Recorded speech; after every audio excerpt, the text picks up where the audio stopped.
Quero dizer da maneira correta. Nicolas Ferreira. Sim, está bem. Quem também tem esses 2 livros? Vamos colocar os links abaixo. Rob, se puder encontrar os links para esses livros. Um é sobre paternidade, certo? E o outro é sobre... Políticos e cristãos. Certo. Então, ambos estarão lá. Tchau, Nicolas. É ótimo ter você no podcast. Obrigado, Patrick, é uma honra. Muito obrigado. Mike, como você está? Nunca estive melhor. Isso é bom. Estou animado por isso. A propósito, inicialmente, era para ser só nós, certo? Então eu disse, se vamos ter você aqui, podemos também ter Mike. Porque eu quero que o povo do Brasil, quero que pessoas ao redor do mundo, americanos, Brasil vejam isso, porque os americanos têm a chance de ver você. O Brasil tem a chance de ouvir o Mike diretamente. Ambos os públicos precisam aprender um sobre o outro e o que está acontecendo com o Brasil. E nós estávamos na PAC há alguns dias, 2 dias atrás. Eduardo Bolsonaro estava lá. Ele teve a chance de falar. Houve muitas conversas sobre o Brasil. E então, enquanto estamos saindo de lá, eu meio que quero um pouco de feedback de você aqui. 1 hora depois de terminarmos a entrevista com Jair Bolsonaro, estamos sentados lá. Ei, 38 anos, legal, envenenamento, Lula. Você está vendo todas essas coisas sendo faladas. O que você pode nos contar sobre o que está acontecendo lá? Então, antes de tudo, para mim, é uma honra estar aqui. Patrick, obrigado pelo que você está fazendo pelo Brasil. Eu falo sobre política dia a dia no Brasil, mas em português. Então, se eu cometer algum erro aqui, me desculpe. Estou tentando melhorar meu inglês. Se eu cometer algum erro, tudo bem. Então, o que está acontecendo no Brasil? Nós temos um Supremo Tribunal. Estamos lutando contra a tirania, a censura, especialmente de Alexandre de Moraes. E eles tentam silenciar o maior líder da direita, conservador, ala no Brasil, que é Jair Bolsonaro. Eles dizem que ele tentou matar Lula e o vice-presidente, mas sabemos que o único candidato das eleições presidenciais foi Jair Bolsonaro. Ele foi esfaqueado na barriga por um ex-afiliado de Partido Socialista. E agora estão tentando colocá-lo na prisão por um golpe de fantasia. Ele estava aqui nos Estados Unidos, quando aconteceu o 8 de janeiro. Pessoas entrando no Congresso. Foi um dia ruim para o Brasil, mas eles não são terroristas. Eles cometeram, claro, alguns pequenos crimes, mas estão pegando 17 anos de prisão, como qualquer outro cara corrupto no Brasil. Eles pegam isso de prisão no Brasil, por corrupção, por roubo, por qualquer coisa. Então sabemos que estão fazendo isso com essas pessoas porque estavam vestindo camisetas verde e amarelas. Se estivessem usando vermelho, vermelho no Brasil é para os trabalhadores, para os socialistas. Se estivessem usando vermelho, talvez vermelho, eles estariam livre, agora. Então, estão nos perseguindo por tudo que dizemos. Por exemplo, no momento, estou sendo processado porque disse que Lula é um ladrão e deveria estar na prisão. Então, estamos enfrentando uma tirania no Brasil. Você pode dizer isso agora? Então, o fato de você estar dizendo que ele é um ladrão e deveria estar na prisão, você voltando para o Brasil, há algum risco para você de que algo possa acontecer ou não? Sim, claro. Estou sendo processado criminalmente por dizer isso. Eu, como deputado, posso dizer tudo. E como? Todo o Brasil deveria dizer não, mas não somos capazes de dizer a verdade no Brasil. Nosso Superior Tribunal Eleitoral. Eles tomaram muitas decisões que foram ruins para Bolsonaro. Por exemplo, quando Alexandre de Moraes anunciou que Lula venceu no Tribunal Superior, havia outro juiz chamado Benedito da Silva. Ele simplesmente passou por ele e disse: missão dada, missão cumprida. Você tem esse clipe a propósito. Até agora, esse juiz não veio a público para dizer o que eu quis dizer foi isso. Ele não disse isso, então foi muito estranho. Há outro juiz no Brasil, chamado Barroso, que após as eleições que Bolsonaro perdeu, ele disse: nós derrotamos Bolsonaro. Sim, este é o vídeo. Excelências do Tribunal, senhor ministro Ricardo Lewandowski. e ministro Benedito Gonçalves, solicito que conduzam a sessão plenária a Excelência, Senhor, Presidente da República Federativa do Brasil, eleito. Agora ele está anunciando Lula como presidente. E então esse juiz vem até ele e diz: missão dada, missão cumprida. Então, o que ele quer dizer com isso? Missão dada, missão cumprida. Então, ele estava trabalhando contra Bolsonaro. Então, ele é um juiz. Ele deveria ser imparcial. Então, este é um juiz. É o mesmo. Você pode parar o vídeo agora mesmo. Este é o mesmo juiz que disse isso. Este é o Lula. E depois disso, ele está recebendo, não sei como se diz isso em inglês, mas ele está dando os tapinhas no rosto dele como se fosse seu melhor amigo. Então, este é o tipo de juiz que está dizendo que Bolsonaro é uma tirania. Ele é uma pessoa que está desinformando o Brasil. Mas neste ponto, porque há muitos grupos no Telegram dos quais você faz parte, certo? Que as comunidades estão conversando entre si. Você está vendo o que pode e o que não pode fazer. Por exemplo,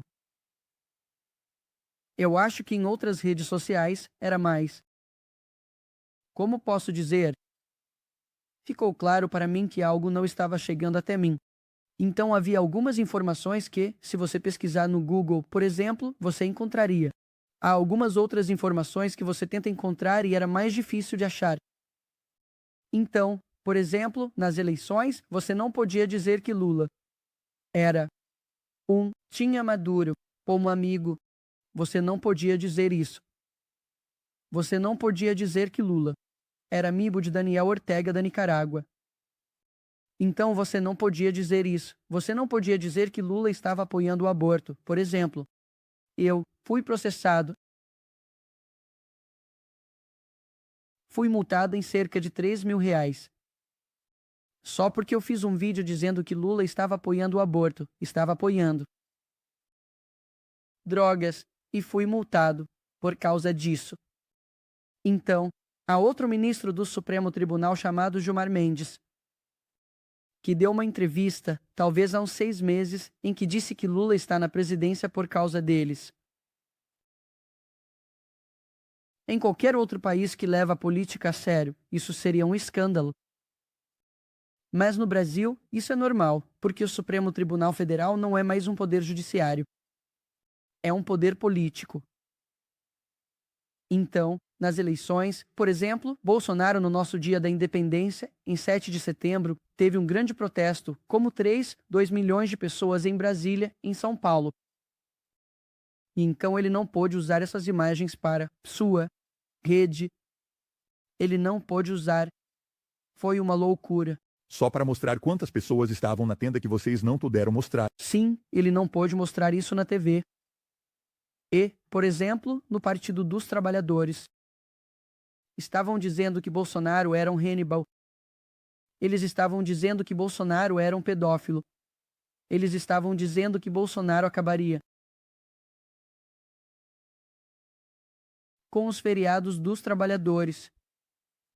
Então era todo esse tipo de desinformação, e nada acontecia com Lula e seus amigos. Para Bolsonaro, qualquer um que, por exemplo, questionasse o sistema de votação seria multado. Minhas redes sociais ficaram fora do ar por um mês porque eu apenas questionei. As urnas eletrônicas. Então, meu advogado não tem acesso ao processo. Minhas redes sociais simplesmente ficaram ruins por causa de pressão política, mas não por um processo judicial. Então foi isso que aconteceu em 2022. Todos nós pensávamos que, claro, havia uma interferência no Brasil, mas não sabíamos de onde vinha. Como eles fizeram isso? Mas agora está claro que, como Mike disse, se não fosse a Usaid, talvez Bolsonaro, ou com certeza Bolsonaro, seria o presidente do Brasil hoje. Eu concordo com o Mike. É difícil dizer o que os Estados Unidos deveriam fazer com um juiz da Suprema Corte Federal, o juiz. Mas todos esperamos que ele pague pelo que está fazendo, porque ele está fazendo coisas muito ruins com as pessoas. Ainda não falamos sobre o 8 de janeiro, mas há muitos inocentes que ainda estão na prisão. Há 17 anos de prisão. E ele não desiste. Ele está fazendo isso apenas porque odeia a direita, odeia os conservadores e, mais ainda, ele odeia o Bolsonaro. Eles querem colocá-lo na prisão por um golpe de fantasia. Então, queremos ver, tipo, esse cara pagando por justiça, sabe?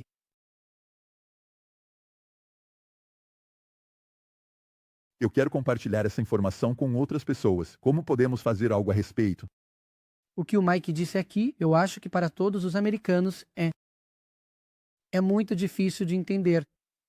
Mas é a verdade. Você está pagando impostos e esses impostos estão interferindo na nossa política no Brasil. E não é para o bem, para o mal. Se você ver, como na outra página, que o outro havia treinamento, Barroso.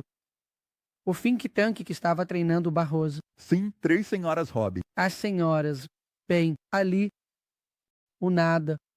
Todos esses, eles estão treinando nossos juízes. Você quer ir para o slide 1. A propósito, não quero interromper. Não, sem problema. Sim, como para nos censurar. Você sabe? Isso parece familiar? Fim. Sim, esse é o programa Steps da USAID. Isso é algo que os juízes... Gates é algo que eu quero fazer, no entanto. Então, é por isso que esses caras... Se você ouvir novamente o discurso em Barraza, ele diz que nós estamos vencendo até agora a guerra porque não queremos que aconteça.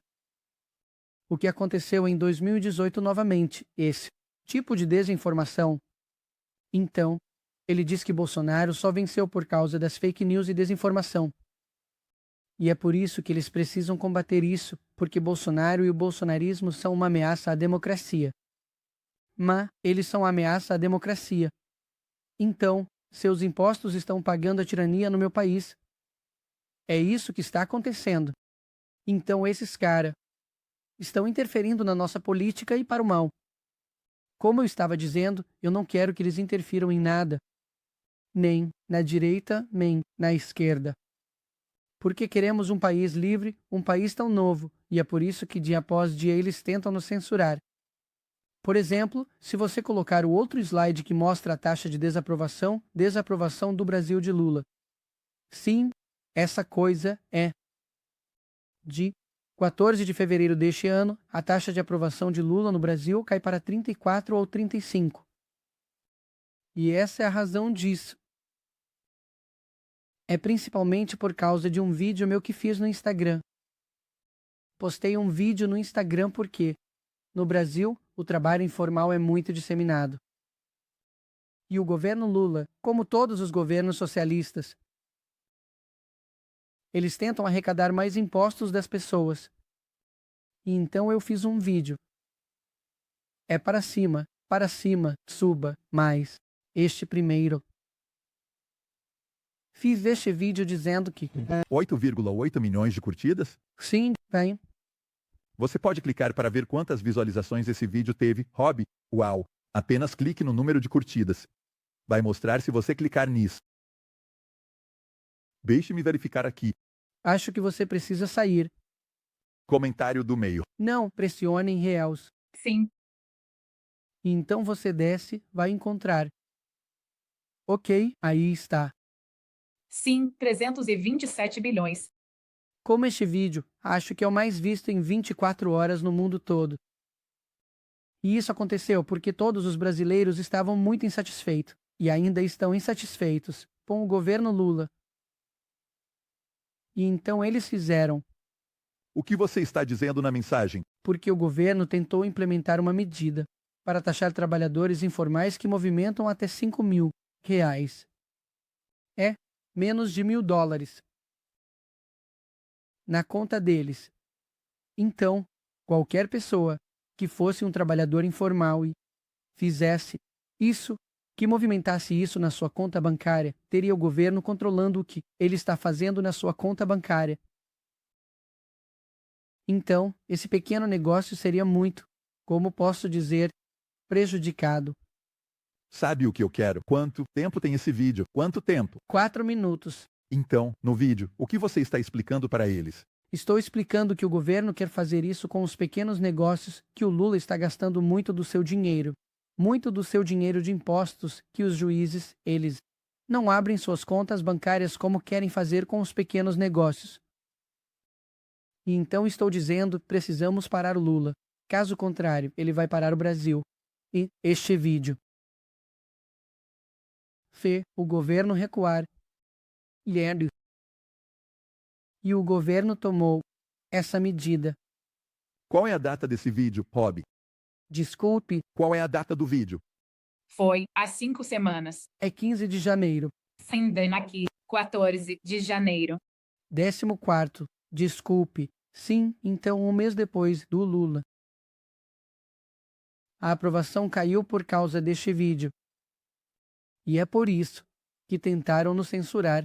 Porque, com este vídeo, eu passei o Lula em seguidores no Instagram. Como a maioria dos meus vídeos, eles tiveram mais de 1 milhão de visualizações. E é por isso que agora tentam nos pressionar e dizem que estamos ameaçando a democracia porque falamos com o povo. Como eu disse, eu vim de um bairro muito pobre. As pessoas me ouvem e eu estou apenas falando. Estou apenas falando a verdade. E então, depois deste vídeo, todo o governo do Lula disse que iam me processar, que eu fiz fake news, eu fiz desinformação. Mas no vídeo eles não conseguiram encontrar nenhuma mentira, nenhuma fake news. Então, eles não puderam fazer nada comigo, mas me ameaçaram muito. Então, minha segurança. Eu preciso trabalhar com mais segurança no Brasil por causa disso, porque eu sou tão perigoso, você pode ver. Olhe para o meu rosto. Muito. Eu sou muito perigoso para a democracia. E há muitos traficantes no Brasil que estão sendo vendidos. Sim, há muitos traficantes no Brasil que estão sendo liberados pelo Supremo Tribunal. E eles não vão contra esse tipo de organização criminosa. Mas eles movem o mundo inteiro para me colocar, Bolsonaro e outros na prisão. Então, as pessoas no Brasil são simplesmente desrespeitadas por esse tipo de medida. E é por isso que no dia 16 de março, todos nós vamos às ruas para protestar no Rio de Janeiro, Copacabana, com Bolsonaro. Com Bolsonaro. Sim, com Bolsonaro, porque precisamos acabar com isso. Onde Bolsonaro vai estar? Em Copacabana, Rio de Janeiro. Onde você vai estar? No mesmo lugar. Mesmo lugar. Então não é como se fossem locais diferentes. Antes, estávamos fazendo em locais diferentes. Mas Bolsonaro disse que era melhor fazer em um só lugar. Mundo vai para lugar. Todos vão para lugar. Então, agora, a confiança de que Bolsonaro, porque você tem 28 anos, não pode se candidatar até 2036, certo? Se não me engano. Eu não posso concorrer. Sim, preciso ter 35 anos. Agora, é uma de duas coisas foi a conversa. Uma era baixar a idade para se candidatar, mas esse não é o assunto agora. Sabe, eles podem querer que você se candidate ao Estado porque essa é uma maneira de ajudar, certo? Essa é uma das coisas sobre as quais estamos falando. Então, eles não vão baixar a idade e eles têm agora, não podendo se candidatar para 2026. Ele é o pai da Porsche. É bonito, né? Essa é uma boa frase de efeito. Sim, mas ele tem um patrimônio enorme. E isso é engraçado porque, veja, os socialistas no Brasil, eles odeiam os Estados Unidos. Eles odeiam os Estados Unidos. Lula, antes das eleições, estava chamando Trump de nazista. Os socialistas no Brasil, odeiam os Estados Unidos. Mas agora eles estão descobrindo que os contribuintes dos Estados Unidos estão patrocinando, sim, subsidiados, sim, os socialistas no Brasil. Então, os americanos precisam denunciar isso, em massa. Eles também não gostariam se esse dinheiro fosse retirado. Você sabe, todo o programa sindical que eles têm não conseguiria funcionar. Mas é isso que os socialistas fazem em toda a história. Eles levam as outras pessoas monistas para o plano de dinheiro deles. ou o plano de poder deles. Mas eles estão fazendo isso com o seu dinheiro, tipo, o dinheiro que você ganha com trabalho árduo. Então, é loucura para um governo que é socialista. Não tenho dúvida de que Lula não se importa com os Estados Unidos. Eles se importam com seus próprios interesses. Eles se importam com a China, seja o que for. Mas eles não se importam com os Estados Unidos. Seria bom, Mike, se você pudesse falar com o povo brasileiro. Por que é tão diferente e por que é tão bom ter um presidente conservador no Brasil para fazer relações com os Estados Unidos? E quão ruim é ter o Lula, por exemplo, na presidência do Brasil? Porque eu acho que o Brasil é um país que importa para nós. Acho que minhas opiniões sobre isso não são difíceis de deduzir pelo que digo, mas sinto que é inapropriado para mim. Você sabe, minha missão é sobre liberdade de expressão. Certo? E, no decorrer disso, falo sobre todas essas coisas adjacentes, falo sobre os sindicatos e as universidades e todas essas outras coisas. Por quê? É importante entender como, o aparato, porque eles estavam fazendo a censura. E as outras coisas relacionadas a essa operação. Mas, isso é para o povo brasileiro decidir. E eu acho que o que foi feito com Bolsonaro foi uma violação dos direitos humanos. Foi o tipo de coisa pela qual normalmente aplicamos sanções a países estrangeiros por fazerem em termos de destruir o processo democrático. É para isso que temos promoções de democracia, programas para impedir quando países prendem seus oponentes políticos. Quando seus sistemas judiciais se tornam corruptos.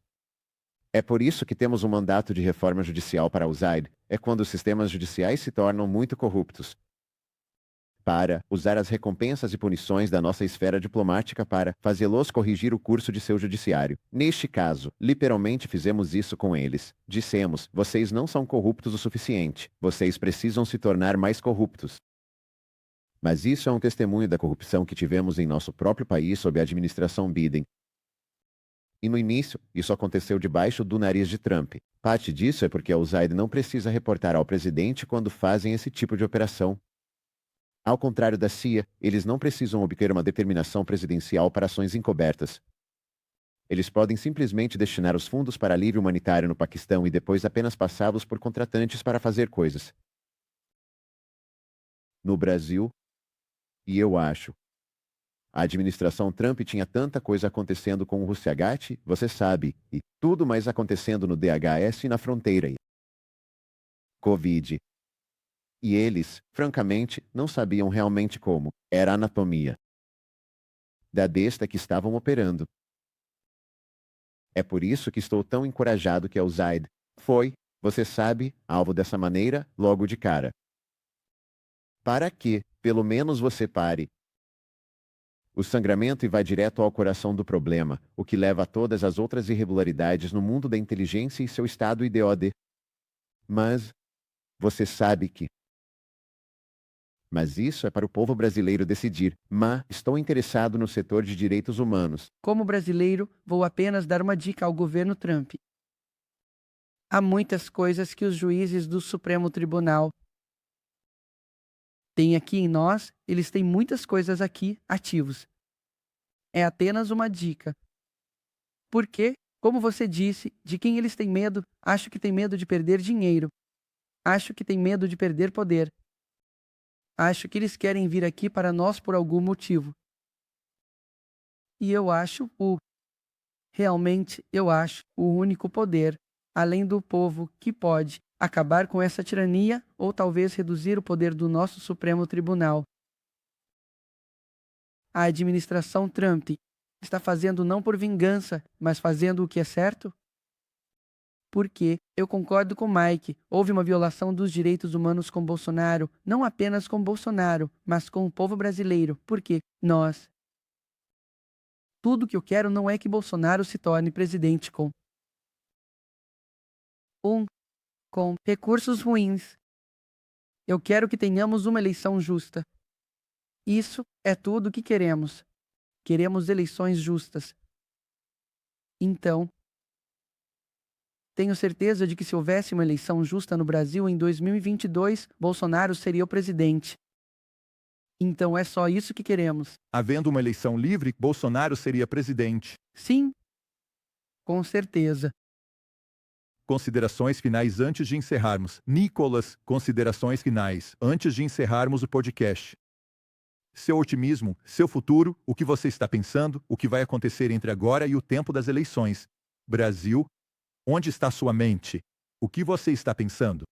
Então, vou dar uma resposta diferente, talvez porque todo mundo fala sobre política, como se fosse o último recurso no mundo.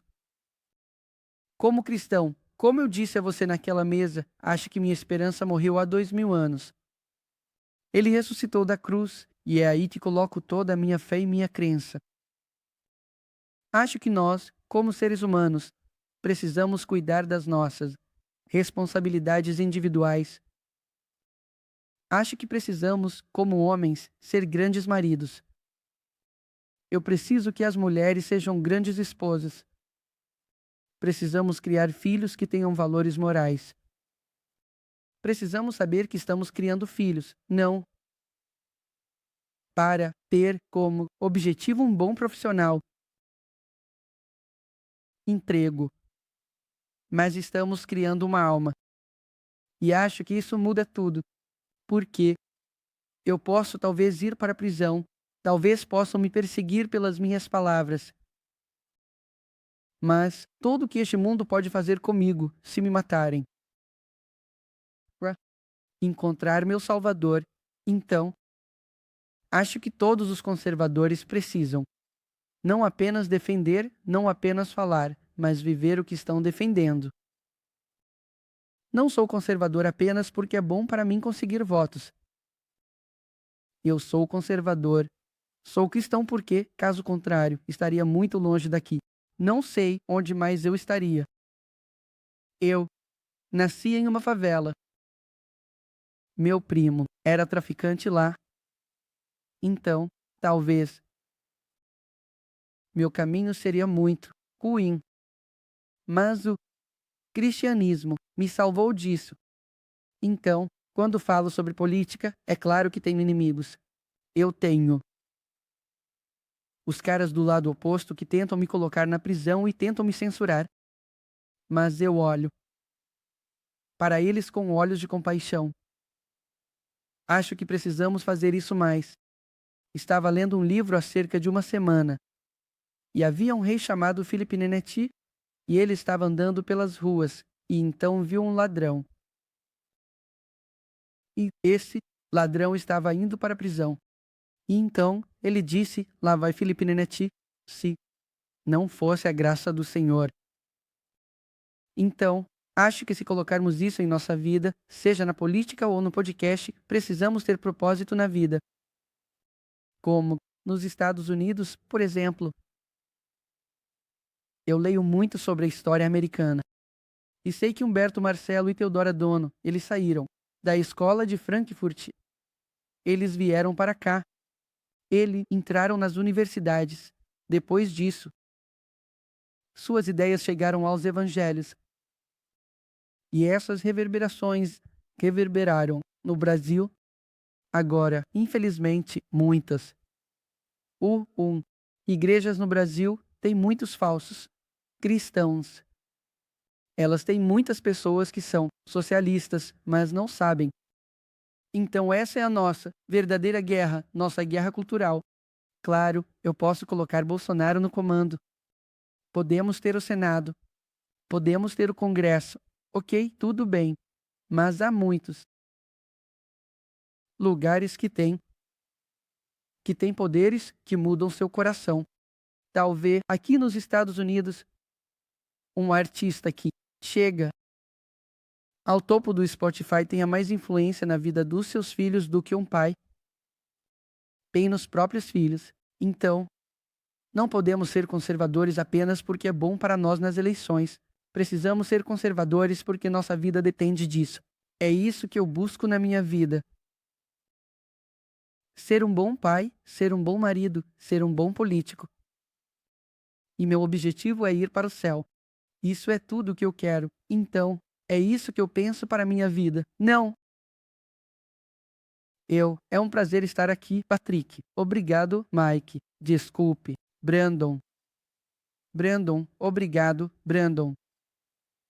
Nunca pensei que estaria aqui falando sobre política porque está muito longe do que acho que mereço. Mas estou feliz por estar aqui e coloco Deus nisso porque acho que Ele pode realmente transformar as pessoas. Bem, ouça. Só de passar o tempo com você. A primeira vez que fizemos um podcast aqui com você, Paulo, quem mais estava? Eduardo e mais uma pessoa. Tão bom. Cara, que era. Gustavo também estava aqui, sim, e tivemos uma ótima conversa. E então, no Brasil, enquanto a Mato estava jantando, sem câmera, tivemos você e Humberto. E se eles tiverem controle de todos os 3 diferentes ramos, tipo, você tem o Supremo, a Câmara e o Senado, o que você pode fazer para permitir que Bolsonaro concorra? Porque se ele concorrer, o que vai acontecer?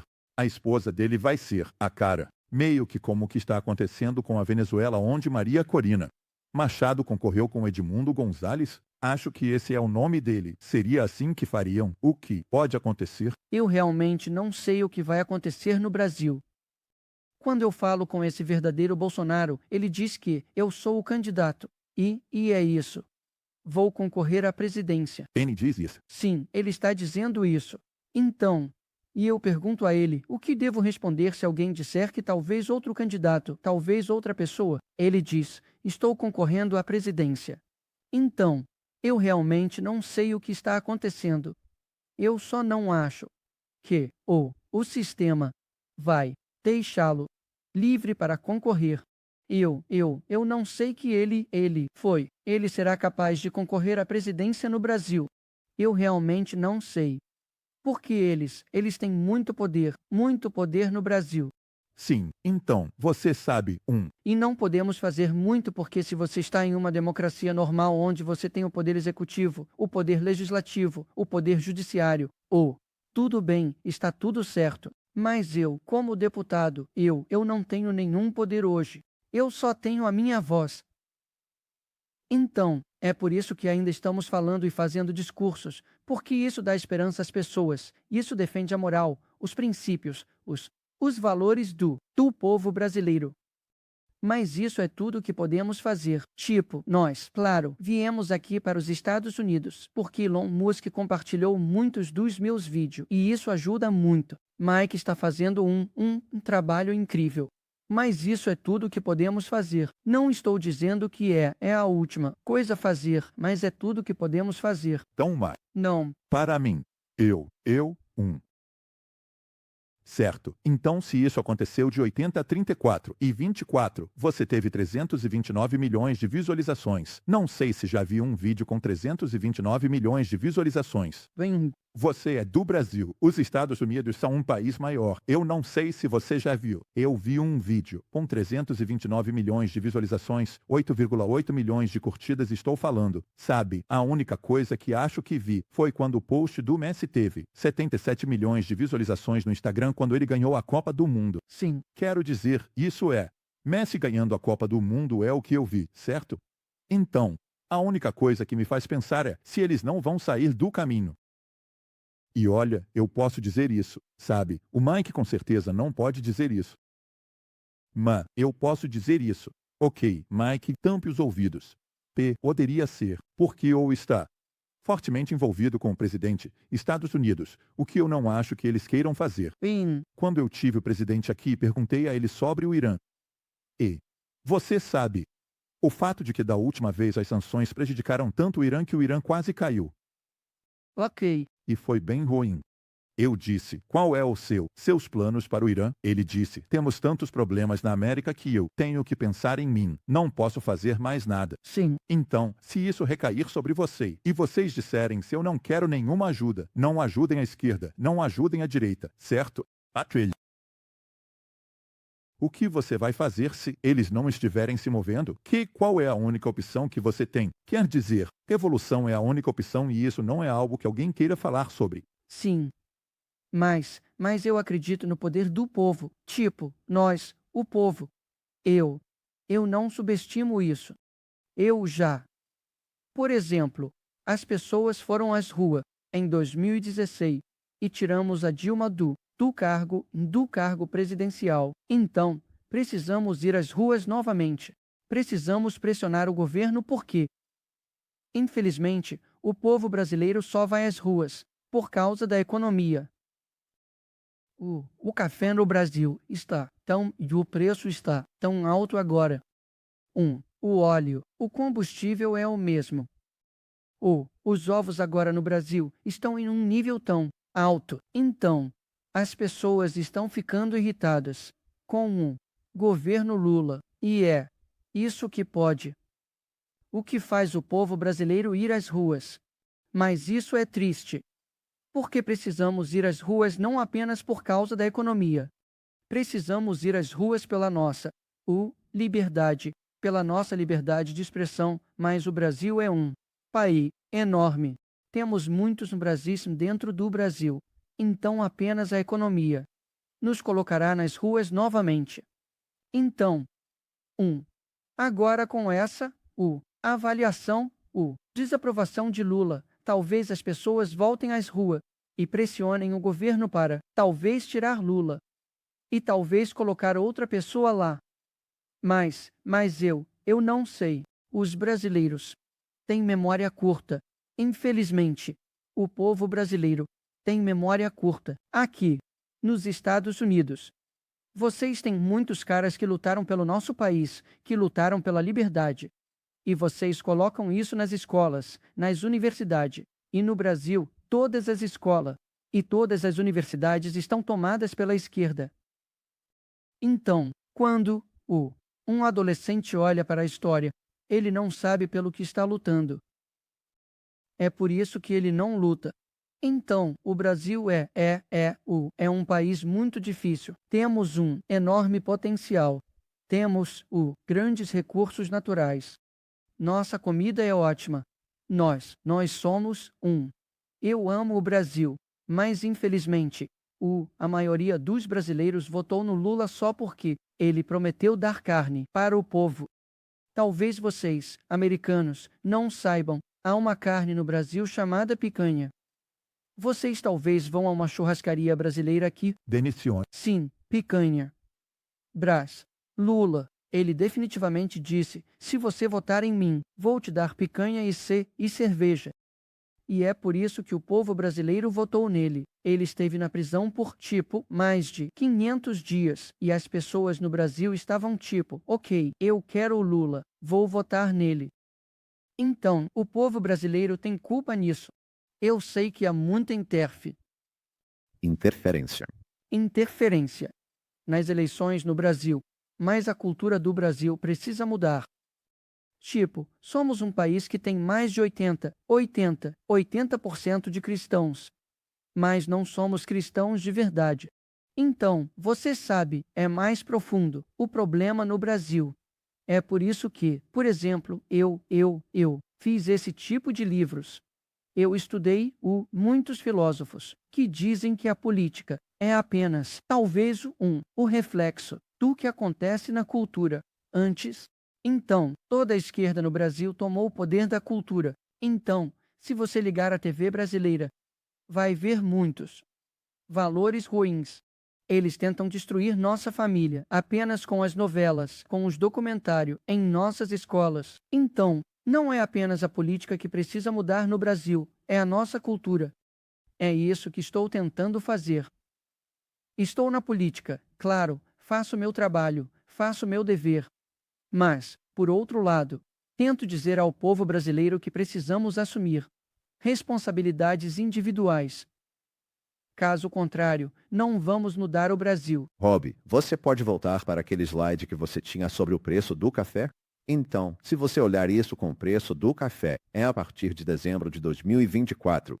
Preço médio mensal do café no Brasil de janeiro de 2021 a dezembro de 2024. Veja onde estava em 21. Sim. Até onde está hoje. Você diz que as pessoas estão sentindo isso? Sim, porque o café é a bebida mais popular no Brasil.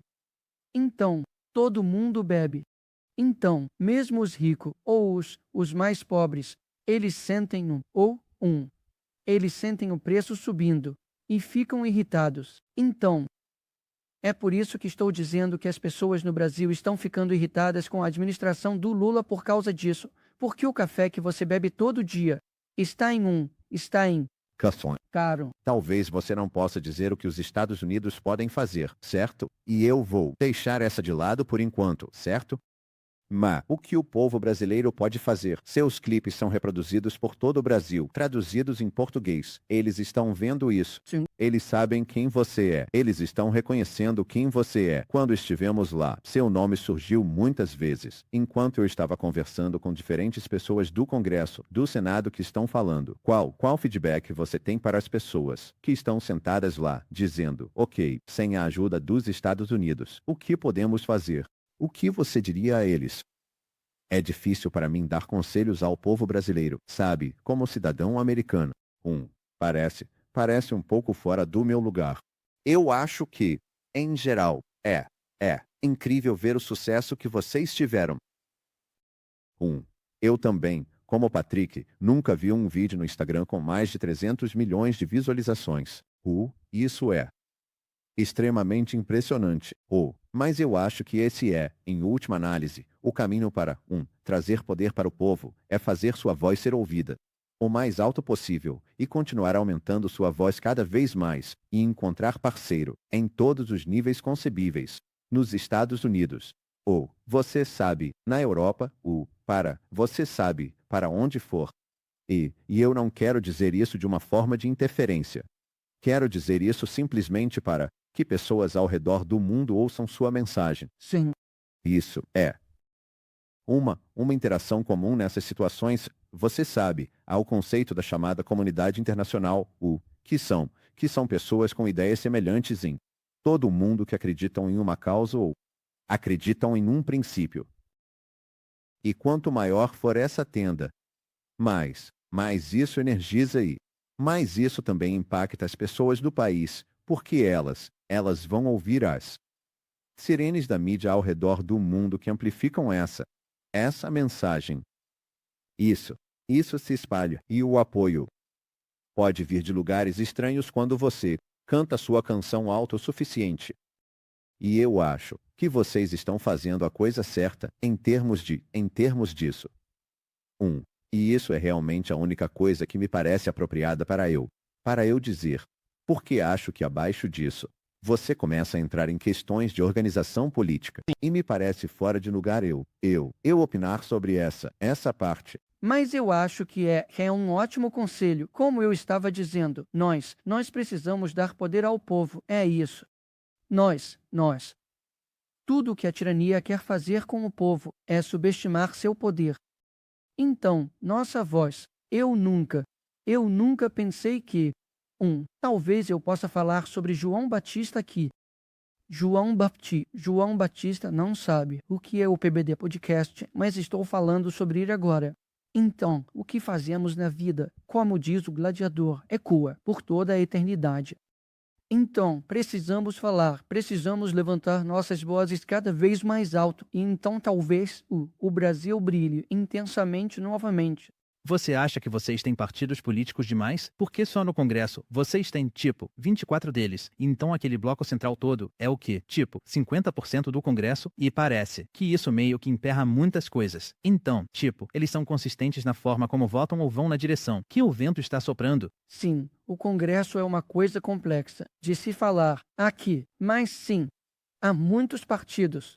E a esquerda, é muito estratégica em colocar extrema esquerda, uma esquerda moderada, para o poder. Então eles mudam suas caras. Como o demônio, ele se coloca como um anjo, só para ganhar, só para te conquistar. Então você tem, por exemplo, no Brasil, um partido chamado o Socialista, Partido da Liberdade. Então, isso não faz sentido. Mas eles usam esse tipo de nome porque são especialistas em propaganda. Sim. Então, sim, precisamos fazer uma reforma em nossos partidos e eleições. Mas é muito difícil. porque as pessoas que estão no comando agora, talvez se quisermos fazer uma reforma, isso vai acabar de uma maneira ruim. Você consegue converter alguém? Eu não sei. Parece que há alguns caras que talvez possam se inclinar para o seu lado. Como aqui, nós só temos 2 partidos políticos, mas aí vocês têm vários deles nesse bloco central, e há algum potencial para recrutar. Acho que o ideal talvez seja concorrer sem partido, talvez ter um candidato independente. Seria bom. Mas os partidos no Brasil é um enorme instrumento de poder. Se você tem um partido no Brasil, você é muito poderoso. Então acho que vai ser muito difícil mudar isso. Deixe-me perguntar, com Kassab, o que você acha do Gilberto Kassab? Ele parece ser um cara bem poderoso agora, com o líder. Como é o centro? Sim, ele está no centro no Brasil. Ele tem um grande espaço no governo. De São Paulo, sob Tarcísio. Agora, por exemplo, Bolsonaro, conversando com ele, acho que, há um mês, por causa das pessoas que estão presas desde 8 de janeiro, precisamos de votos para o NHC que estamos lutando por essas pessoas. Então, mas ele é perigoso. Você tem algum relacionamento com ele ou não? Não, eu não.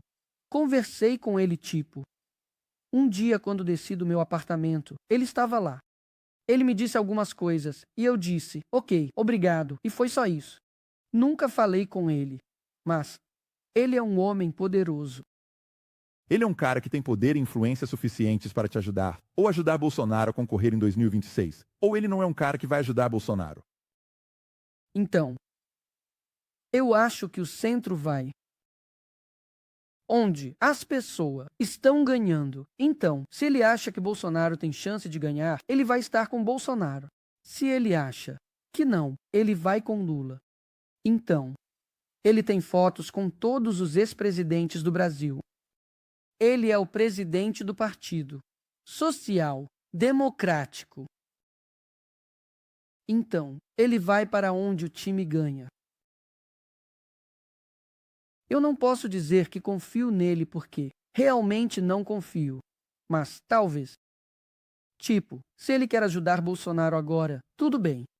Ajuda é sempre bom, mas, claro, ele vai pedir algo.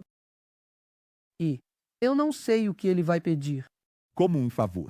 Sim, claro, o centro nunca vem sem um favor. E eu não sei se esse favor vai além dos nossos valores principais. Eu não sei. Comum. Eu não falo com ele, então não estou na negociação disso. Você já tentou, de uma forma estratégica? É difícil, porque mesmo sendo o deputado mais votado do Brasil, eu tenho apenas 28 anos e comecei agora. Então eu me coloco no meu lugar. Meu lugar é aqui. Estou fazendo o meu trabalho. Se eles quiserem falar comigo, falo com qualquer um. Se o Lula quiser falar comigo, eu não falaria sobre isso. Ok, mas com alguns caras, eu falaria porque acho que isso é política. Eu não escolhi os presidentes dos partidos.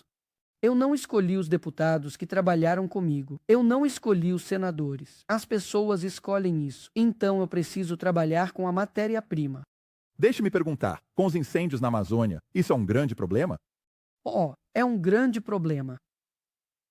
Não para o social agora, porque a administração do Lula tem todos os registros de incêndios. Na Amazônia agora. Se você puder puxar o gráfico, Rob, eu te enviei uma mensagem mais cedo para fazer a comparação. Então, aqui está o que temos. Mostra, se você acessar esse link, desça um pouco, mostra quantos incêndios eles tiveram. Olhe para isso. Dê um zoom. 44 milhões de acres de incêndio foram queimados. Acres foram queimados no Brasil apenas no ano passado. Ok, 2019 foram 19 milhões, depois 19 milhões, depois 13 milhões, depois novamente 19 milhões, depois 27 milhões. Sob Lula, então 44 milhões. Só para colocar em perspectiva quanto são 44 milhões de acres.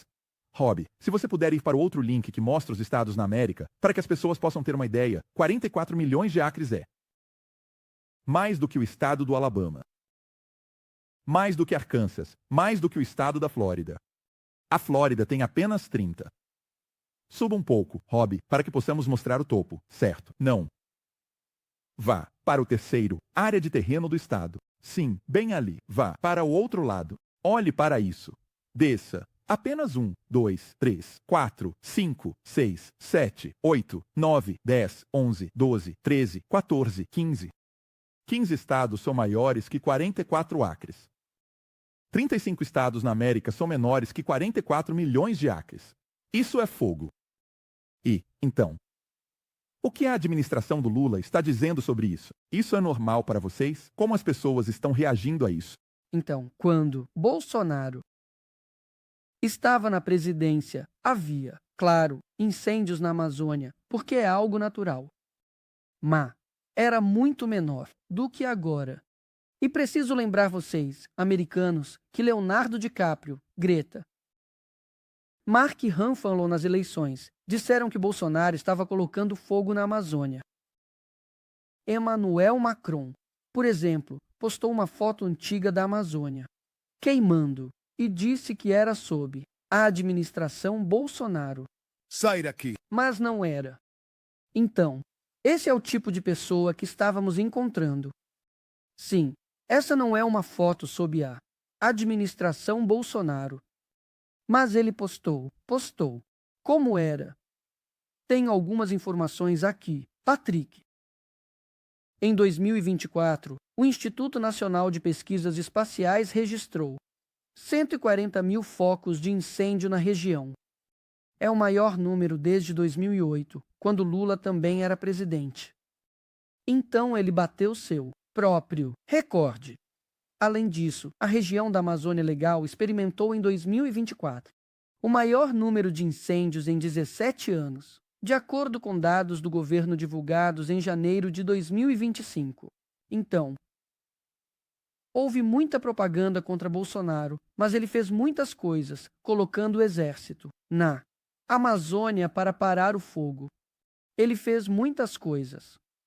Mas nessa época, toda a esquerda no mundo inteiro estava dizendo que não preservamos a Amazônia, mas não há outro carro lá que não esteja.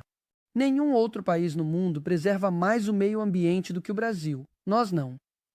Eles não gostam.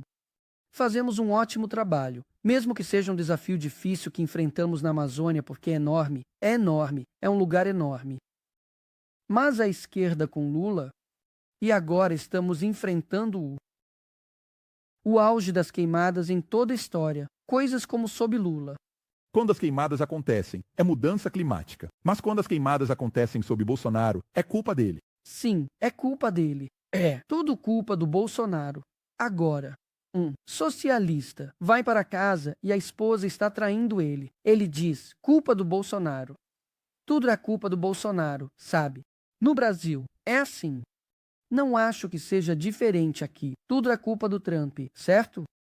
Então, próxima pergunta. Rob, se você puder mostrar, a esposa do Lula tinha uma mensagem para Musk Mike. Vou falar com você depois desta aqui. Então, está a esposa do Lula, uma senhora maravilhosa. Ela está dando uma mensagem para Musk aqui. Vá em frente e toque este clipe. Rouba. Sim. Digo a você, pode. Isso foi inclusivo. Boa.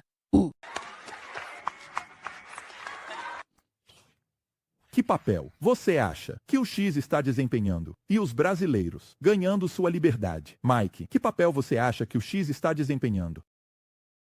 Eu acho que é enorme. Acho que é por isso que querem fechá-lo no Brasil, a menos que medidas de conformidade sejam implementadas.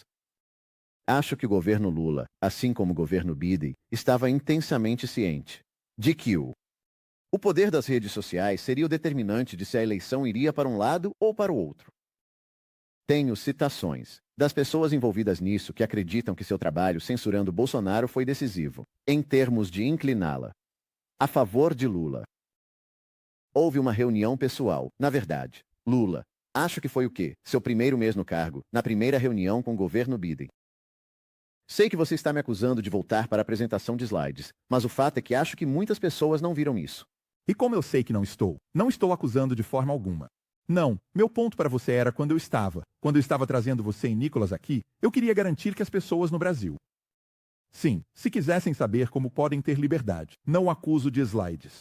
Se tem slides. Quero dizer, não, eu entendo. Mostre o clipe. Qual é este aqui, Mike? Bem, o que estou mostrando aqui é isto. Isto é. Ok, então isso é fevereiro de 2023. Então, acho que esta foi uma declaração conjunta após a reunião entre o presidente Biden e o presidente Lula. Então, acho que esta foi a primeira reunião deles após a eleição de 2022. Então, hoje, o presidente Biden e o presidente Lula, durante a reunião, discutiram a natureza da relação Estados Unidos-Brasil, fortalecendo a democracia. Vá para o próximo slide. Biden e Lula se comprometeram a trabalhar juntos para fortalecer as instituições democráticas, o que significa fortalecer essas redes de controle. E reafirmaram sua intenção de construir resiliência social contra a desinformação e trabalhar juntos nisso. Então, Biden e Lula falaram sobre a necessidade de parar a desinformação online e concordaram em trabalhar juntos. Neste ponto, volto a falar sobre a coordenação entre a Casa Branca, o Departamento de Estado, o Pentágono, a CIA, as ONGs. Isso faz parte de um grupo de trabalho interagências para controlar a política interna do Brasil. O dinheiro ainda está fluindo, não é apenas a USAID, eles são a maior fonte de financiamento. Bem, vou dar alguns outros exemplos, porque estou realmente fascinado com algo que Nicholas acabou de dizer sobre os incêndios. Talvez eu comece com... Se você for para o slide, acho que é o 24, 25. Sim, o próximo. Desculpe, 25 ou... Sim, 25. Você pode ampliar isso? Ok, então, aqui está apenas um. Rob, você pode dar um zoom um pouco mais? Permite ou não? Parece que não me permite, ok. Vá em frente, Mike. Sim, então. Você diria que os sindicatos são mais pró-Bolsonaro ou pró-Lula no Brasil? É um candidato sindical. Sim, tudo é sobre sindicatos. Então, aqui está um de 12 milhões de dólares. Estados Unidos. Departamento de Trabalho. Isso é, minha carteira, Patrick, sua carteira, cidadãos dos Estados Unidos. Pagando 12 milhões de dólares para os sindicatos no Brasil. Então vou ler alguns desses detalhes, ok? O quê? 12 milhões de dólares. Sim, e isso foi concedido logo após as... Acho que a data de concessão foi... A data de início foi dezembro de 2022. Logo após as eleições de 2022. Quase parece um pagamento, por algum motivo. Mas aqui está. Ler isso. Ok, então 22 milhões de dólares. Desculpe, 12 milhões de dólares dados. E você verá. E de fato, se você for para o próximo, se você for para o logo após, você verá. E sim, um brasileiro. A mais. Mas voltaremos a isso. É aquela doença de ver, não ver. Os números aqui são do site ranosascending.gov. Você pode verificar isso publicamente. Ainda está ativo. Os sindicatos brasileiros, os Louisians, ainda estão sendo pagos por você e eu. Eles estão tirando dinheiro branco de nós. Estamos desenvolvendo capacidades. Vou ler para você a razão técnica que eles dizem por quê. Então, se você voltar 2 slides novamente, vamos apenas ler isso, ok? Então, o objetivo é melhorar o respeito pelos direitos trabalhistas e o planejamento participativo com os sindicatos no Brasil. Novamente, este é o Escritório de Assuntos Trabalhistas Nacionais do Departamento de Trabalho. Apoio financeiro, direto para a organização de trabalhadores. Construir redes de movimentos cruzados com aliados de organizações da sociedade civil, representando populações marginalizadas e mobilizadas. Aumentar a capacidade das organizações de trabalhadores para organizar, mobilizar e defender seus próprios interesses aqui. As populações e beneficiários estão no Brasil. Trabalhadores e sindicatos com foco em jovens afro-brasileiros e trabalhadoras. E há conexões com as seitas indígenas do Brasil, que os Estados Unidos. O Departamento de Estado fez um grande esforço. O que me leva a alguns dos elementos dos incêndios da Amazônia aqui. Mas isso é padrão. Estamos financiando a máquina do Lula. De todas as direções, do Departamento de Estado, da USAID, do Departamento do Trabalho, do Centro de Solidariedade da National Endowment for Democracy. Posso falar sobre isso? Ok. Mencionei que há 4 pilares principais para o nosso principal disfarce da CIA, a National Endowment for Democracy, e você pode até Ir para minha linha do tempo no Xi, ou procurar de qualquer forma. Esta é uma citação direta do fundador da National Endowment for Democracy em sua fundação, que a razão pela qual eles foram criados foi porque a CIA costumava ter problemas por fornecer assistência financeira a grupos de oposição política. E fica péssimo quando a CIA é vista como subsidiando-os. É por isso que a fundação foi criada. A National Endowment for Democracy foi criada, para que o financiamento pudesse ser fornecido sem as digitais da CIA. Então a NED tem esses 4 núcleos principais sobre os quais eu estive falando, certo? IRI para o lado republicano, NDI para o lado democrata. Eles têm um para a Câmara de Comércio, basicamente interesses empresariais na região, onde fazemos o trabalho sujo político. Eles basicamente se beneficiarão de alguma forma do novo governo. O quarto é chamado de Solidarity Center. É o trabalho da CIA com os sindicatos. O parceiro mais próximo do Solidarity Center, de longe, sem exceção, é o grupo que era conhecido por democracia nas décadas de 1960 e 70, que odiava sua parceria com a Agência Central de Inteligência. Eles costumavam chamá-lo de AFL-CIO. É amplamente conhecido como AFL-CIO. É o maior sindicato dos Estados Unidos. Tem filiais internacionais que serviram por 70 anos como braço sindical da Agência Central de Inteligência. Quando vamos derrubar um governo, sempre vamos atrás dos trabalhadores. Sempre vamos porque um governo só pode exercer o poder de sua própria base industrial. Ele depende dos trabalhadores das minas. Ele depende dos trabalhadores do transporte. Ele depende dos trabalhadores portuários. Ele depende dos trabalhadores da mídia e dos hospitais. Se conseguirmos penetrar na força de trabalho, podemos fazer o país inteiro parar. E então a polícia fica sem sorte. Os militares ficam sem sorte. Eles não têm mais hospitais funcionando. Eles não têm mais banheiros funcionando. Eles não têm mais recursos energéticos. E então, o Solidarity Center, você sabe isso, recebe seu nome do movimento Solidariedade, que foi. Você sabe, Lech Walesa, este foi o grupo sindical polonês que libertou a Polônia do comunismo durante a Guerra Fria. Mas eles receberam sacos de dinheiro da Agência Central de Inteligência durante esse processo. E este é o modelo que usamos em todo lugar. Agora, isso foi feito contra países socialistas de esquerda durante a Guerra Fria, principalmente. Mas agora está sendo feito contra movimentos populistas de direita. Este é o bumerangue que estamos vivendo agora. Mas o Centro de Solidariedade, basicamente, a AFL-CIO, é o principal braço do Centro de Solidariedade. E a AFL-CIO, você pode verificar isso. Antes de voltarmos a essa concessão, verifique a AFL-CIO. E quem eles nomearam como Homem do Ano? Acredito que foi de 2021 a 2022 sim. Coloquei 2021, 2022. Coloque Lula.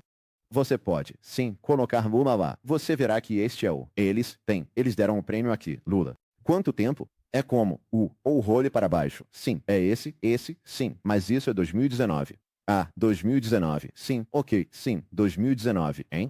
Logo após a foto das pessoas na frente da galáxia onde ele está na prisão, certo? Sim, isso mesmo. Sim, a AFL-CIO liderou isso para conseguir Lula. Sim, o Estados Unidos. Sindicato que trabalha com a CIA ao redor do mundo em suas filiais internacionais. Isso é 20. Isso é um ano no mandato de Bolsonaro. Eles eram grandes. Eles estavam praticamente preparando ele para a tarefa. E eles são nosso maior sindicato. Agora, espere. Vá para o artigo de Moneyball. Olhe para cima. Veja o artigo de Moneyball na revista Time. E eu quero te mostrar algo realmente interessante. Não. Sim. Revista Time. Você coloca sonho febril da direita ou eleições fortificadas. Você pode se lembrar, este é um daqueles artigos famosos dos últimos anos. Então, Trump está apenas alheio a isso? Porque isso ainda é sob Trump. Sim, isso é. Ele foi pego pelo MAD. Ele foi enrolado pela USAID e é por isso que eles estão. Ok, aqui vamos nós. A história secreta, sombria que salvou 2020. Lembra? Você pode apertar Ctrl, rolar para baixo. Role para baixo, role para baixo. Logo abaixo da dobra. Ok, deixe-me ler isso. Havia uma conspiração se desenrolando. Isto é da Time Magazine. Todos eles admitiram isso, publicamente. Havia uma conspiração se desenrolando nos bastidores, uma que tanto reduziu os protestos quanto coordenou a existência do CIOR. Ambas as surpresas foram um resultado de uma aliança informal entre ativistas de esquerda e titãs dos negócios, também, alguns, titãs dos negócios republicanos internacionalistas de direita. O pacto foi formalizado em uma declaração conjunta concisa e pouco notada da Câmara de Comércio dos Estados Unidos e da AFL-CIO. Eles tinham protestos prontos para fechar o governo dos Estados Unidos se Trump vencesse em uma eleição justa. Você pode verificar tudo isso. Este foi um plano que foi elaborado. Você pode encontrá-lo no meu feed do X. Eu tenho onde podemos ir direto aos documentos originais. Se você for ao meu feed do X e digitar TIP e BLM, você verá isso. Eles tinham tudo isso planejado. Eles tinham, ou apenas, digite Vitória Clara de Trump. Vitória Clara de Trump. Isso te levará à verdade. Ok, ou role para baixo. Até os documentos originais ou você pode fazer como BLM. Também te levará lá. Aí está, role para baixo. Andi. Ok, então, isso. Então, na verdade, antes de eu ler nisso, se você clicar no tópico, você verá o contexto para isso. Sim, bem ali. Olhe um pouco para cima. Ou sim, um pouco para cima. Ok. Seja diferente, vá para baixo. Você verá no. E eu tenho na minha linha do tempo a Vitória Clara de Trump. Este é o projeto de integridade da transição. R.O.U. Rosa Brooks, acho que subsecretária de política. Tara, no PEN de Biden, no Pentágono de Obama. Eles se reuniram com oficiais de inteligência militar e os chefes tanto do DNC quanto do RNC, Michael Steele, Dona Brasília. Toda essa rede. Eles planejaram o que fazer no caso de, entre aspas, uma vitória clara de Trump. Este é o cenário 3 aqui. Todos podem procurar o documento fonte.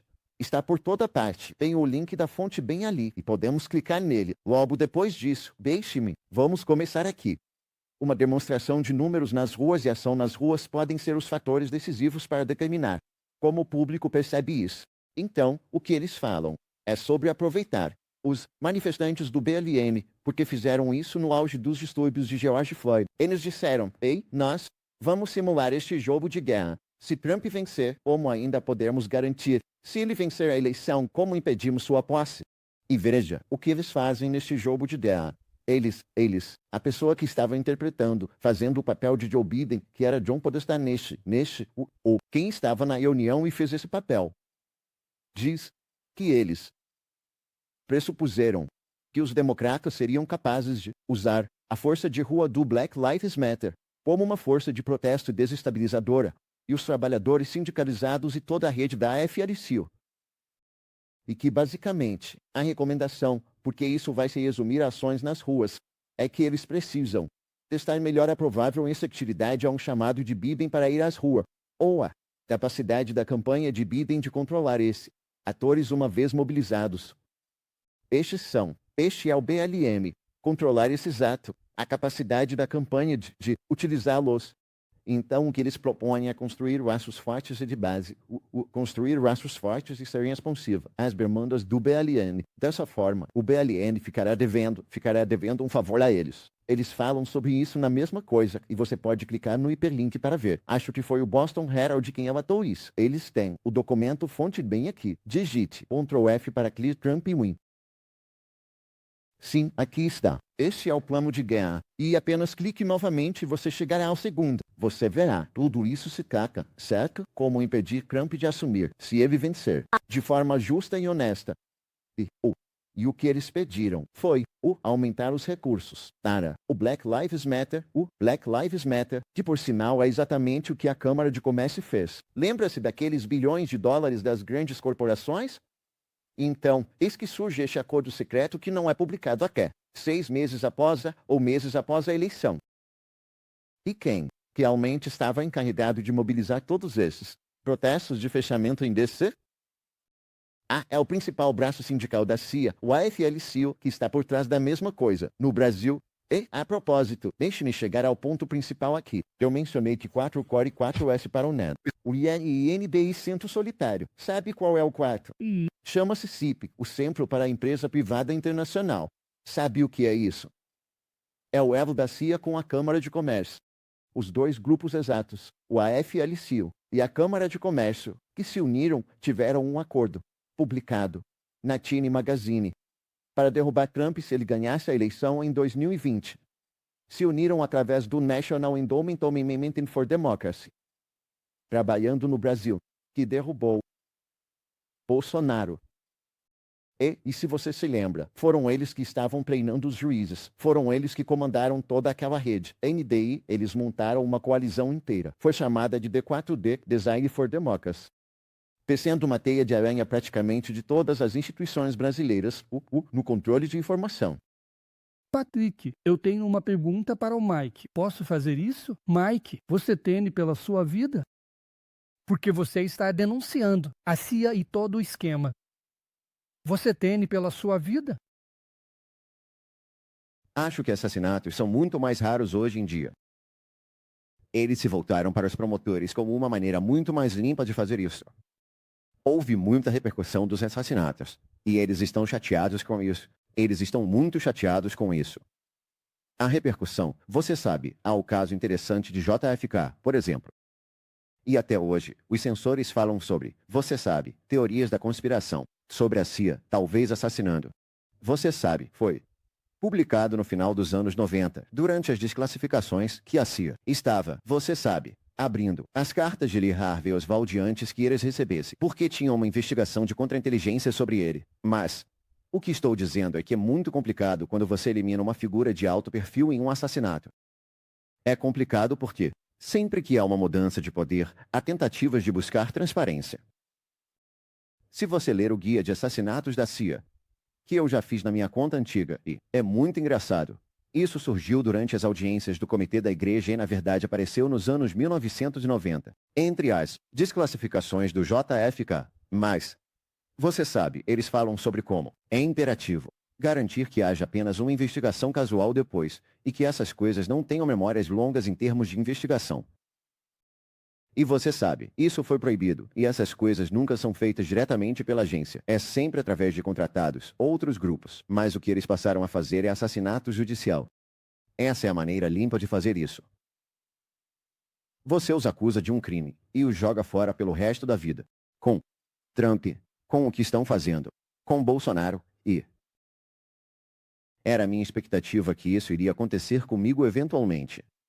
Fosse, você sabe, sob a administração Biden. Quer dizer, eu vi praticamente todo mundo, você sabe, todos os outros que fizeram impacto, serem presos por Merrick Garland e seus capangas. Eu agradeço ao Senhor todos os dias que esse Departamento de Justiça foi substituído. Por quê? Eu acho, você sabe, a piada que eu digo é que me jogariam fora por 30 anos por atravessar a rua, de forma premeditada. Eles encontrariam um motivo, e é tão bom quanto uma execução. Mas isso não importa para mim. Eu sinto um profundo senso de propósito. Estou feliz que agora há uma audiência para as coisas sobre as quais eu falo, mas eu estava fazendo isso. Eu faço isso. Me jogue em uma cela de prisão e eu vou, você sabe, terminar meu livro ou tentar convencer as outras pessoas na prisão. Eu não consigo desligar isso, mesmo que eu quisesse. Então, realmente não parece que tem que ser assim para mim. Obrigado. Minha pergunta para você. Então, está é a parte, onde, quando eu estava no Brasil, me fez pensar sobre o Irã, Estados Unidos. Eles tiveram 7 constituições nos últimos 100 anos. Esses caras já passaram por isso, certo? Nós temos a constituição mais antiga do mundo. 193 de 195 países no mundo têm uma constituição. A nossa é a mais antiga, certo? Vamos voltar para 2020 ou 2024, quando queriam removê-lo da cédula no Colorado. De 2023 a 2024. Você se lembra quando foi que estavam dizendo para removê-lo da cédula no Colorado? Quão diferente teria sido? E quão diferentes somos do Brasil se não tivéssemos a Suprema Corte 6-3? E se fosse 6-3 ao contrário? Se fosse 6-3 ao contrário, e digamos que não tivéssemos o Senado e não tivéssemos, então vamos apenas seguir em frente. Exatamente. A situação em que eles estão no Brasil agora, porque eles têm todos os três do outro lado, certo? Por isso Kassab, Gilberto, era um homem tão poderoso, porque todos precisam lhe conceder favores. E é isso que ele quer dizer com os grandes favores. Eu não sei o tamanho do favor que ele vai pedir a Bolsonaro. Mas e se fossemos 6-3? Ou temos um sistema tão volúvel que, se a esquerda tivesse extremistas como juízes da Suprema Corte, eles poderiam tê-los removido da cédula? Isso poderia ter sido uma possibilidade? Ah, sim. Quer dizer, se você se lembra, eles tentaram. Isso é como. Quero dizer, isso é padrão, certo? Quero dizer, isso é o que está acontecendo na Romênia com a eleição distorcida da Geórgia em termos de, você sabe, anulá-la. Quero dizer, seja removendo as cédulas. Você não pode votar nisso, ou anulando a eleição depois que ele vence. Quero dizer, ambos são a mesma coisa, que você não pode concorrer, se você está ganhando. Quero dizer, é basicamente a regra. E é por isso, que é aterrorizante que a USAID, essas outras enxames de ONGs afiliadas à inteligência e à diplomacia vão direto ao ponto, mirando os MBS, mirando o eleitoral. Você sabe, e órgãos judiciais em torno de decidir eleições, e, você sabe, e processos eleitorais, resultados eleitorais. Você sabe, eu odeio dizer isso, mas eu tenho slides sobre tudo isso, mas, você sabe, preparados se você quiser ver direto da fonte como isso parecia. Porque, a USAID, você sabe, estava fazendo a mesma coisa. E até mesmo, você sabe, alguns desses slides que eu tenho aqui, eles estão reunindo os MBS de 12 países em uma sala ao mesmo tempo. Por exemplo, nos Estados Unidos, o grande AMB é a Suprema Corte. Eles decidiram o resultado de Bush v. Gore quando houve a situação das cédulas penduradas na Flórida, o caso do Chad pendurado. Você sabe, o Brasil tem uma estrutura diferente. Eles têm o seu, você sabe, o STF, e depois tem o seu subtribunal, o TSE, e então eles foram para o gigante o TSE. Mas como você verá, eles também treinam o STF. Na verdade, se você quiser voltar à apresentação de slides, sabe, pular para. Sim, se você começou. Sim, que tal o slide? Aqui está o que é isso. Qual é o número disso? Slide 7. Mike, por que você não coloca o telefone na mesa? Parece que você está olhando para algo. Toda vez que você olha para ele, é muito inapropriado. Não sei se você percebe visualmente. Não fica bem, Mike. Ok, tudo bem. Certo, próximo. Ok, então você verá aqui, novamente, este é o IFAS novamente. Este é o Departamento de Estado. Eles são financiados pelo Departamento de Estado dos Estados Unidos. Eles implementam a USAID. Programas que o parceiro implementador da USAID em todas as coisas relacionadas a eleições lá, trabalhando com outro. Juiz aqui, José Gilberto Sandiuxi. Então agora temos Bojoso. Di Marias. Sandiuxi. Trabalhando diretamente com o programa CEPS USAID. Que é uma das coisas mais aterrorizantes. Mas vá para o próximo slide aqui rapidamente. Ok, na verdade, vamos ficar nisso por um segundo. Este é outro exemplo de como o dinheiro dos Estados Unidos continua a corromper a democracia do Brasil aqui. Covid, eles foram atrás de Bolsonaro por questionar a Covid e não promover a vacina. Isso é a Internals. A Internals recebe 500 milhões de dólares por ano dos Estados Unidos, contribuintes dos Estados Unidos. O fundador da Internals fala sobre como, você sabe, eles tinham que explicar constantemente para para a pessoa, em países estrangeiros que nós não somos a CIA, palavra, não somos C, e mídia financiados pelo governo Estados Unidos, governo. E estamos dirigindo isso.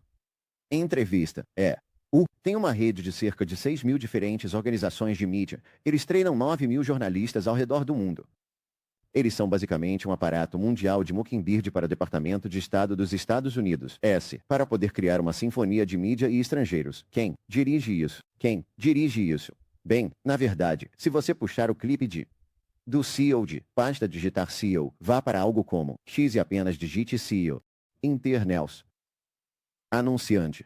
E você verá, isso foi muito viral. Elon estava furioso com isso, como todos deveriam estar, porque a Internals tem um grande papel na censura da internet, usando o aparato de mídia do Departamento de Estado para promover boicotes de anunciantes e outras coisas. Sim, se você começar do início, são apenas 28 segundos, você verá. Este é o CEO da Internals bem aqui. É dinheiro. E isso é uma das coisas que precisamos cedir, esse dinheiro. E precisamos trabalhar com a indústria global de publicidade, pois muitos desses dólares vão para conteúdos bem ruins. E assim, você pode trabalhar muito em listas de exclusão ou listas de inclusão apenas para realmente tentar focar no foco. Dólares de publicidade e desafiar a indústria global de publicidade. Em todo o mundo para direcionar seus dólares de publicidade para as boas notícias e informações. As notícias e informações precisas e relevantes.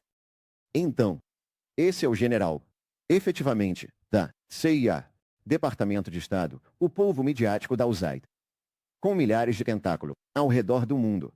Agora aqui está o Brasil. Aqui está a Internews no Brasil, certo? Por quê? A mídia promove censura nesses países e isso legitima a aprovação de leis anti-desinformação que, quando os juízes agem, as pessoas corruptas não vão para as ruas. Porque a mídia da Internews está dizendo que é isso que eles deveriam ter feito. Na verdade, a Internews pressionará os governos se eles não censurarem. Você sabe o que o Departamento de Estado quer censurado lá? Então, aqui está o que eles fizeram no tribunal. Eles criaram um programa no Brasil enraizado na confiança. Veja, ROAT é um programa global de resposta à informação pandêmica que combate a escala, velocidade e disseminação sem precedentes de boatos e desinformação. O projeto foca, você sabe, veja, Líbano, Mali, Colômbia, Sudão, Brasil. Eles têm uma seção inteira sobre o Brasil neste relatório também. Veja os destaques até agora. ROAT em Trump rastreou mais de 19 mil boatos sobre o vírus. 14 idiomas, 81 milhões de pessoas, em resposta aos boatos únicos originados de cada contexto de país.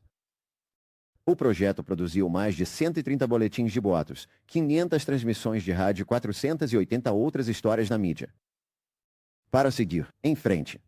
Através de uma série de oportunidades de treinamento, eventos, redes de pares e subsídios, ROAT em Trump tem patrocinado 550 organizações de mídia locais, 350 mil pessoas, quase 5 mil grupos de escuta. Para isso tudo, basicamente, proibir a capacidade de questionar.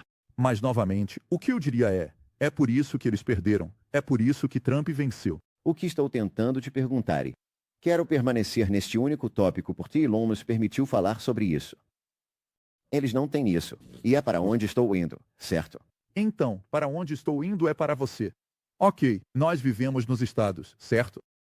Minha preocupação era se não tivéssemos a Suprema Corte.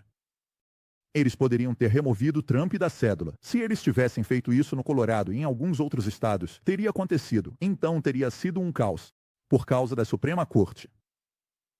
Do seu ponto de vista, quão diferente é o Brasil dos Estados Unidos? Quando se trata disso, você pode dizer não, na América é XYZ. Nós não temos isso no Brasil. O que é isso? Eu acho que é.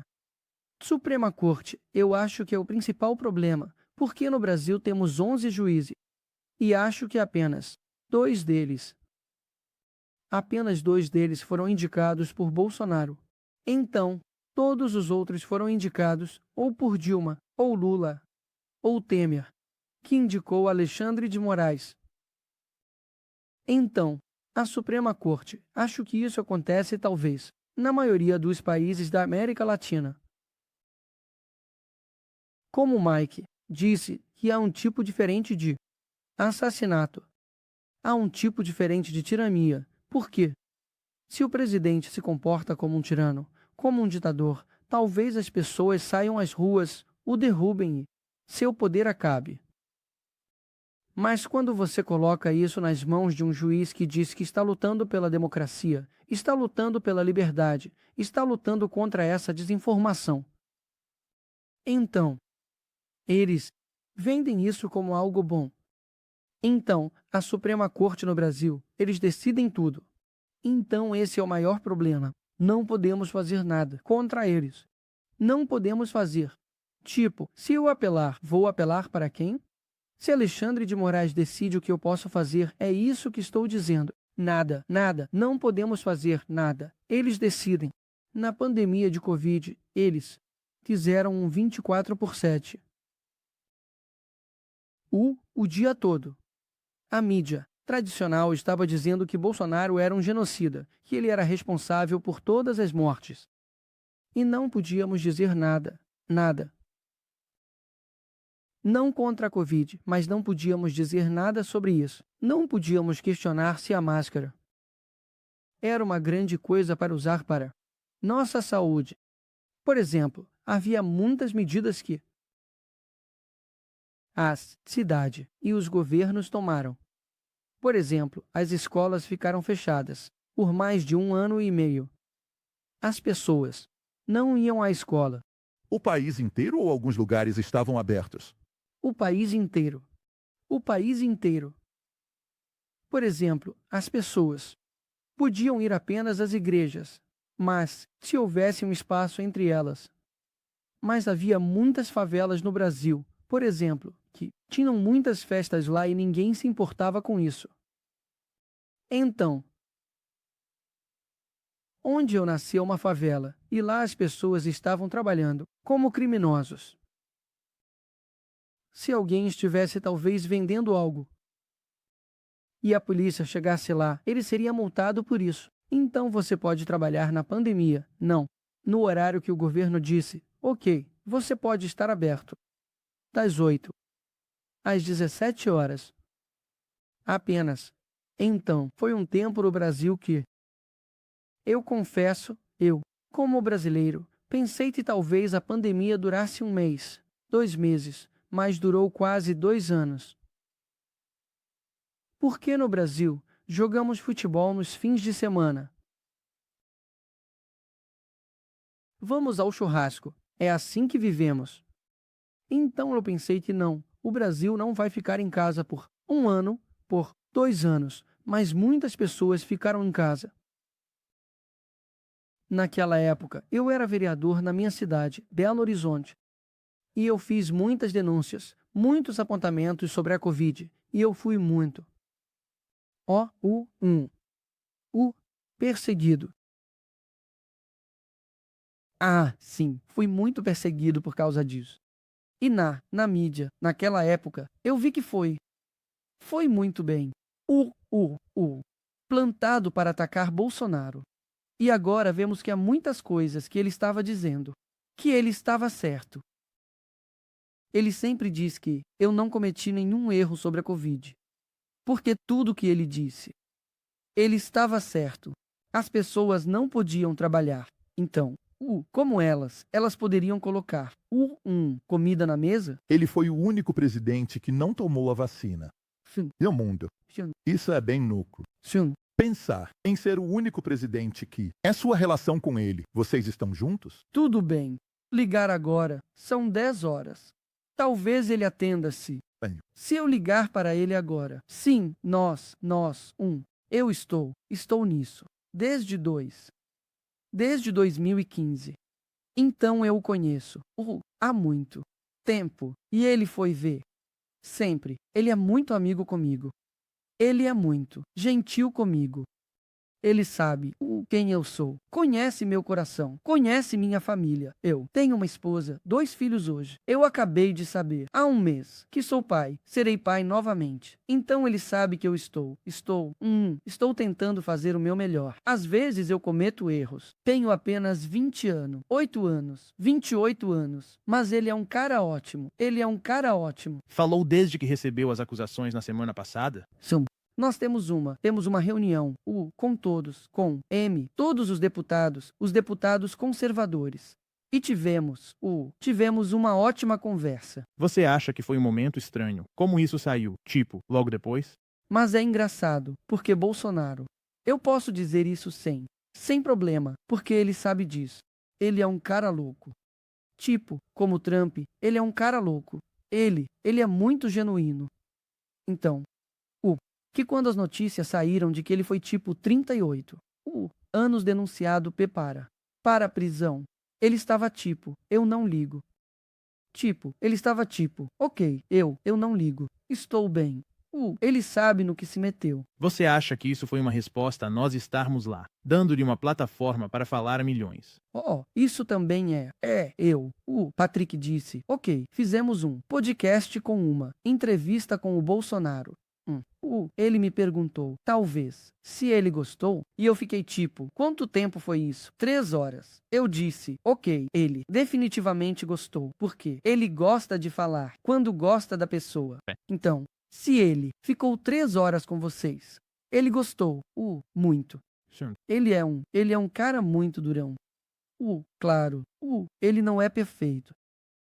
Ele foi o presidente do Brasil em um momento muito difícil e complicado. O mundo inteiro estava em uma situação de pandemia. Mas ele dá esperança para os brasileiros. Qual é a parte agora? Ok. Com mensagens, você andando por aí falando, todo mundo. Andando por aí falando, Eduardo. Estando aqui falando. Quem é? Tipo, a parte em que eu estava tentando entender com todo mundo que está lá com Alexandre de Moraes, certo? Ele acabou de sair do X. Nós vimos isso. Isso foi há alguns dias. Sim. Se ele saiu do X ou foi expulso do X, acho que a realidade é que ele saiu. De quem ele tem medo? Tipo, com quem Alexandre de Moraes vai dormir preocupado? De quem ele tem medo? Eu não sei. Mas uma coisa que eu posso, eu posso ter certeza, é que ele não tem paz. Eu tenho mais liberdade do que ele. Mesmo que ele me coloque na prisão, eu tenho mais liberdade do que ele. Porque ele não pode andar no Brasil. Ele não pode. Ele não pode ir a um aeroporto. Ele não pode ir ao centro de São Paulo. Ele não pode andar. Porque as pessoas o odeiam. Por causa do que ele está fazendo. Por quê? O Brasil. Nós temos muitos problemas no Brasil. Problemas sérios de organizações criminosas. Temos problemas com a educação.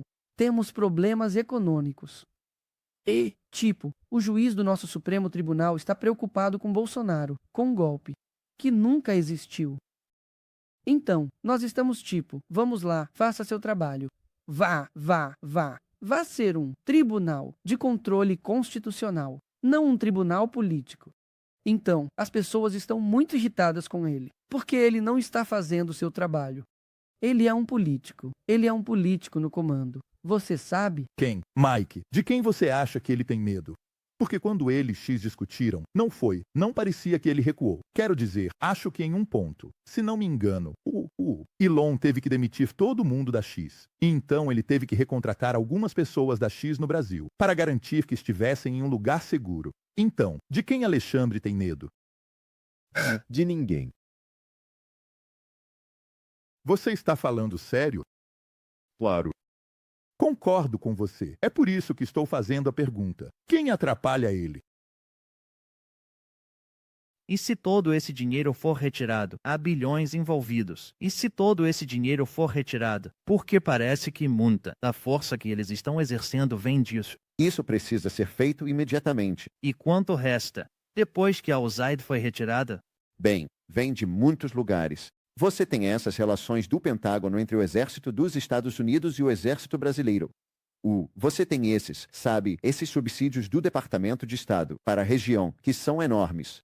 Lembre-se, a USAID está sendo incorporada ao Departamento de Estado. Então você tem os fundos do Departamento de Estado e também tem os ativos da AID que precisam ser cortados, não apenas pausados, mas cortados.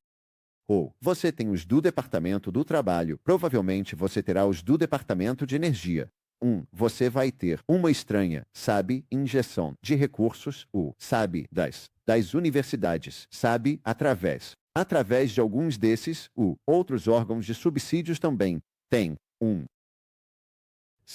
tudo isso, é uma coisa que pelo menos cria uma competição justa. Como eu mencionei, por exemplo, o subsídio de 12 milhões de dólares para os sindicatos de Lula.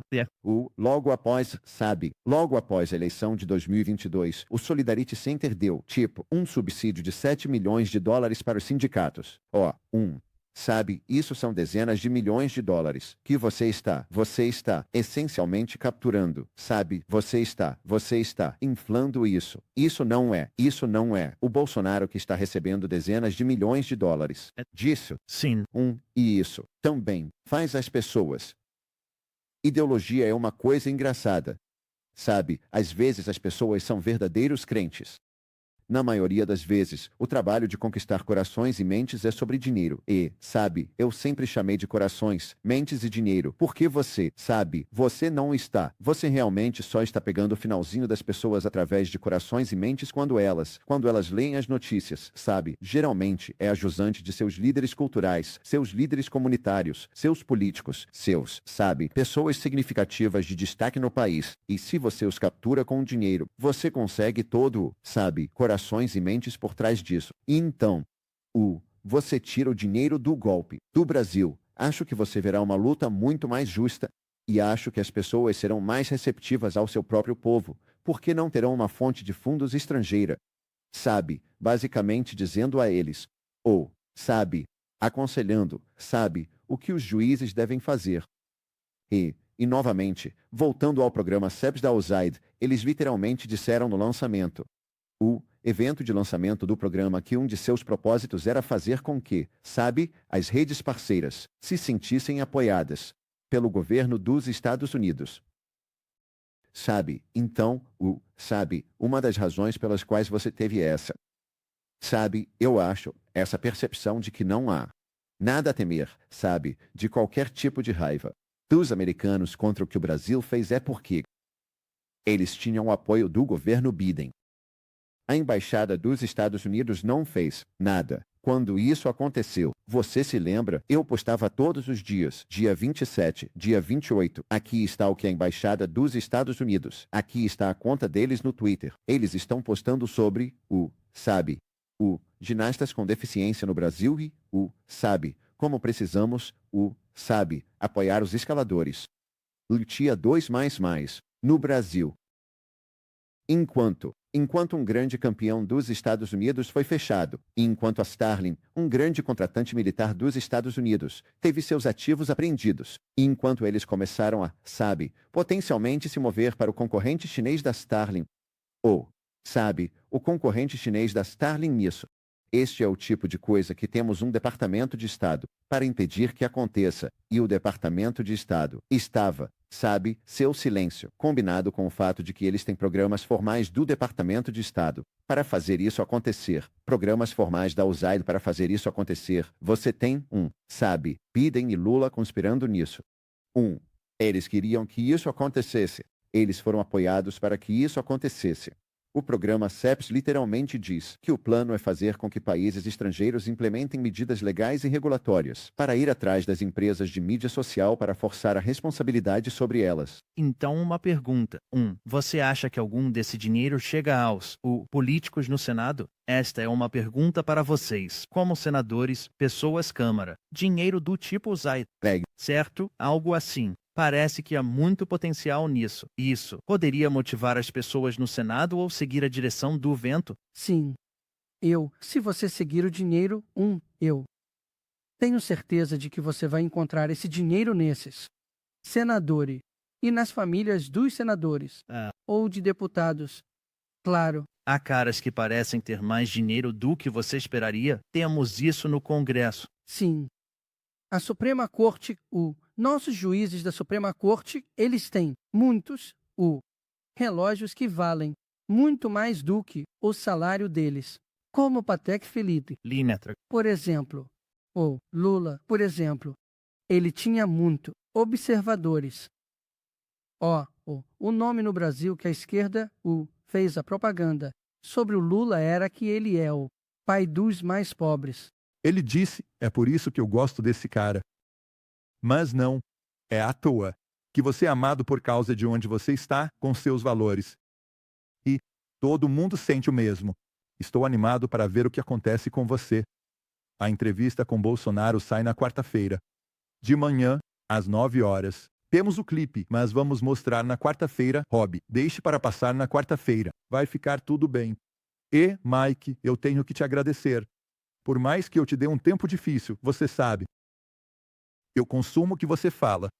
Porque, a realidade, eu fiz isso com Dambongino e dinheiro. Estou esperando que haja um anúncio de que você está sendo contratado. Se fosse eu, contrataria um cara como você para trazer você para dentro. Você tem conhecimento demais que não pode ser desperdiçado.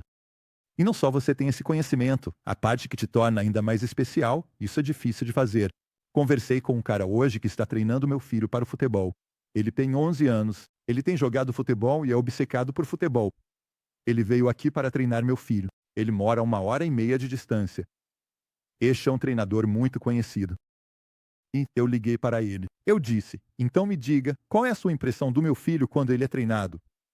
Ele disse, eu tenho que te contar, a primeira coisa que faço é garantir que o filho de uma pessoa não esteja jogando futebol porque os pais querem que ele jogue futebol. Ele disse, seu filho não está jogando futebol por sua causa. Ele está jogando futebol porque ama o jogo. Eu disse, confie em mim, se dependesse de mim, ele jogaria beisebol. É isso mesmo, eu gosto mais de beisebol do que de futebol. Eu quero que ele jogue beisebol pois temos um time. Eu gostaria que um dia ele jogasse por um time que eu possuo, para que ele possa, você sabe, se divertir. Mas esse cara ama o jogo. Eu disse, eu não posso impedi-lo de falar sobre futebol com o que ele está fazendo. E ele é um grande fã do Neymar, ele é um grande fã do Ronaldo. Nós moramos ao lado do Messi, então ele teve a chance de conhecer o Messi e ele conheceu muitas pessoas diferentes. Mas a razão pela qual você precisa estar em é porque você me dá a impressão de que não consegue parar de pensar nessas coisas.